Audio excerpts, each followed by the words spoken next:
Hey community group leaders, just wanted to shoot a quick video update, one directly to y'all, and then I'm actually going to do a church-wide one as well, and so you'll get two videos. How lucky are you? I wanted to start with just a more of a word from the scriptures in 1 Corinthians, as those that are doing the CBR readings we've been in, and there's just a couple major themes that are kind of popping out to me at least, in chapter 8 and chapter 10, and one of them is just humility. In chapter 8, when Paul is kind of helping them figure out should we eat food sacrificed to idols or not, I love what he says here. He says, this knowledge puffs up, but love builds up.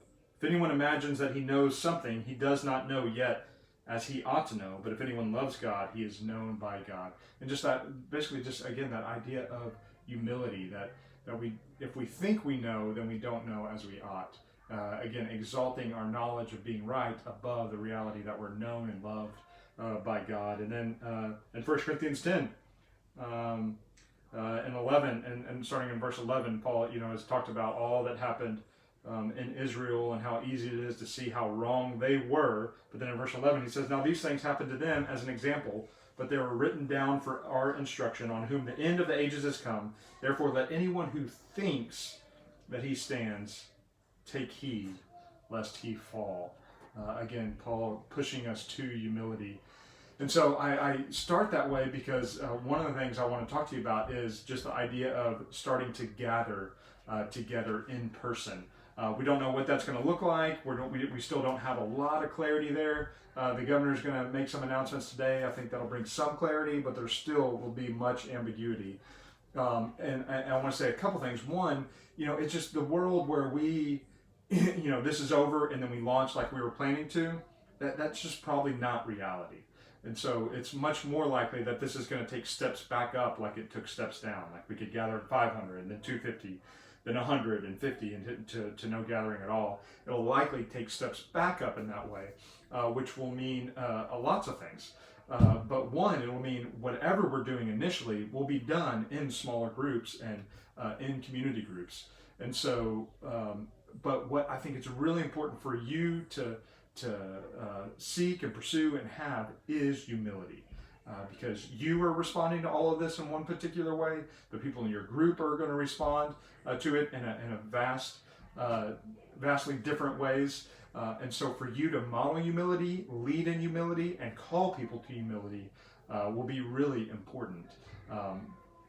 And then also in regards to that, again, not a lot of clarity, more clarity will come, but me and Randy and Reed met yesterday. And we're meeting on Thursdays now just to kind of check in with all that's going on weekly. And so we had our weekly meeting yesterday, and we're really starting to consider and pray and move towards some exciting kind of ways to just really invest in you more as leaders, ways for elders to be more involved in the city and the community group world. And so we're really excited about that. Me and Randy are going to work on it a little bit more and get some more clarity, and then we'll have some of that to you by, in the next couple weeks. But just a little teaser there, but we're really excited about that. But also just pray and consider, like, okay, you're on the front lines of ministry already, but in this new COVID-19 world, as we get back into some kind of normalcy, what you're doing and the groups that you're leading will be kind of the front lines of that. And then along those lines, we did kind of finalize an idea I mentioned on the Zoom call that we had, in which where the church is going to buy some gift cards, and basically from local businesses, local restaurants, and just give them to y'all. And so each group will have 4 gift cards, and a couple things I want you to think about here. One, give them out locally.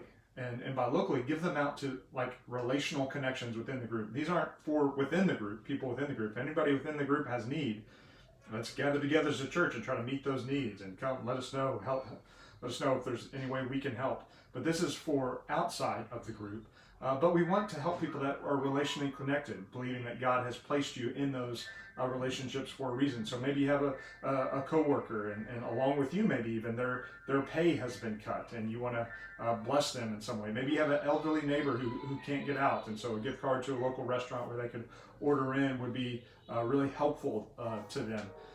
But just do something where you're relationally connected to that person, and use it as an opportunity to just write them a note with that gift card and say that, man, God has been so gracious to us, and this is just a small gesture of our desire to be a blessing to you as He's been a blessing to us. And just wanted to let you know we know you, care about you, and are praying for you, and then actually pray for them, and then follow up with them.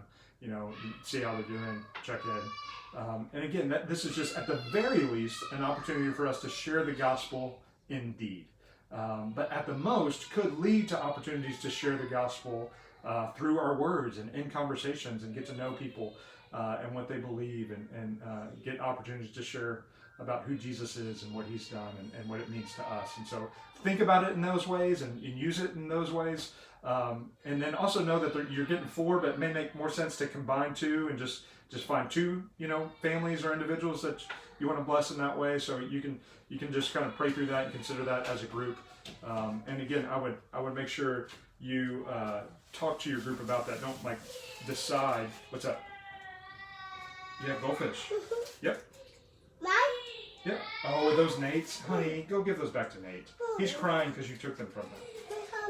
No, honey, you need to go give those back to Nate, and you need to go tell him sorry. You give him back and say sorry, then I'll get you goldfish. Okay, go give him back and say sorry. Nope, here, that's it. Wait, go give him back to Nate and say sorry.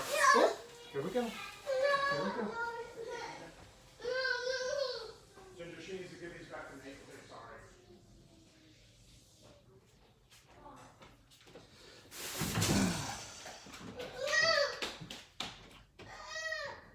So maybe I'll cut that out. Maybe I'll leave that in. Fast forward it. So that was the Love Our City idea. And so, yeah, that we'll make a way to get those to you. We haven't even purchased them yet or decided on the restaurant. So we'll get that to you. And then, as you know, I posted in the group me. We got the sermon series coming up this Sunday, starting in Psalm 46, and so hopefully you're excited about that. I'm excited about that. Randy kicked us off this week. Oh yeah, and that we've started pre-recording. I think maybe I've mentioned that to y'all, maybe not, but it just seems better quality to be able to do that. You saw that on Easter, and so it's just much easier to engage for the people that are watching it, and so we've moved to pre-recording. So. But it's still only available, it becomes available at 10, so we can still have that shared experience of watching it together and worshiping together at that time, to as much as we all can do that. So I'm really excited.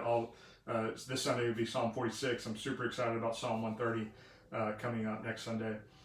And yeah, so there's that. And then just wanted to debrief real quick from our Zoom meeting. And go over just some of the things that we talked about. One, groups are going well. So, man, praise God that people are connecting to groups. People are, as much as they can, being encouraged and enjoying being connected to the local body. And in particular, Northbrook. That's what I've heard from so many people, that it's just been good to start Northbrook stuff.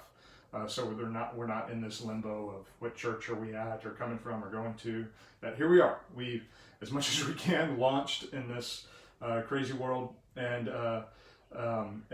so that's a big plus. And then obviously this gives us an opportunity to do this love our city kind of idea. So we can do that through groups and give y'all an opportunity to do that. So that's a great thing.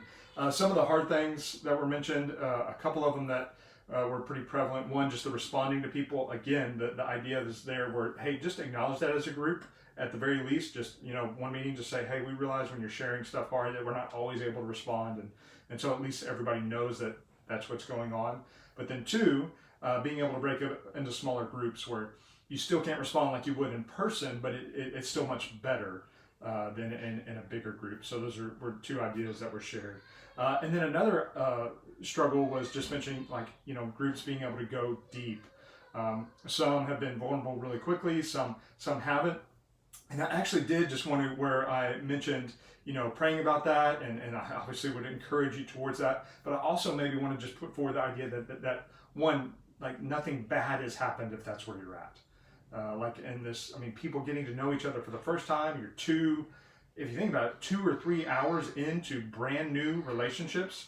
Not brand new relationships where you have Jesus in common, so that's different, but it's still brand new relationships. And so just don't, be encouraged and don't be discouraged if that's where you're at.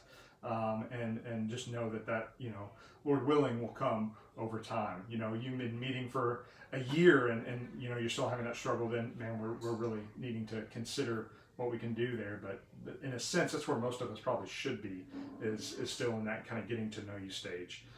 So there you go. Hope that's helpful. Hope you enjoyed Lily stealing goldfish from Nate, if I leave that in the video. And love y'all. Super thankful for you. And in the midst of this, just leading y'all, being with y'all, having y'all, partner in gospel ministry together is one of the things that brings me and the elders just great excitement to all that God might do in this season.